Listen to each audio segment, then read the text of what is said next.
Cinema news బయటకు రాగానే ఇది సమంత కోసం త్రివిక్రమ్ తీస్తున్న సినిమా అన్న ప్రచారం జోరుగా సాగింది. ఆపై లేడీ ఓరియంటెడ్ సినిమా ముద్ర వేసేశారు. అయితే దాన్ని కప్పిపుచ్చడానికి త్రివిక్రమ్ చాలా జిమ్ముక్కిలా చేశాడు. అనుపమ పరమేశ్వరాన్ని రంగంలోకి దింపింది అందుకే. ఎప్పుడైతే అనుపమ వచ్చిందో ఈ సినిమాకి ట్రయాంగిల్ లవ్ స్టోరీ ఫ్లేవర్ వచ్చేసింది.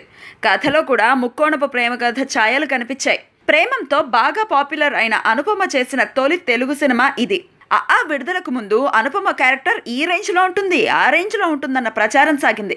తీరా చూస్తే అనుపమ పరమేశ్వరన్ కనిపించింది 4-5 సీనుల్లోనే. పైగా ఆమెను సరిగ్గా చూపించిందే లేదు.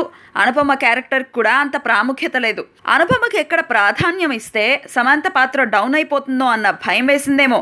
అనుపమ అనే కాదు, అన్ని క్యారెక్టర్ల పరిస్థితి ఇంతే. సమంత ముందు ఏదీ నిలవలేదు. ఆఖరికి నితిన్, నదియా పాత్రలు కూడా. సమంత కోసం ఇలా అందరినీ హోల్సేల్గా తొక్కేశాడు త్రివిక్రమ్. అయితే అదేం గుర్తుకు రానంతగా తన మాటలతో మాయ చేసి థియేటర్ బయటకు పంపేశాడు త్రివిక్రమ్.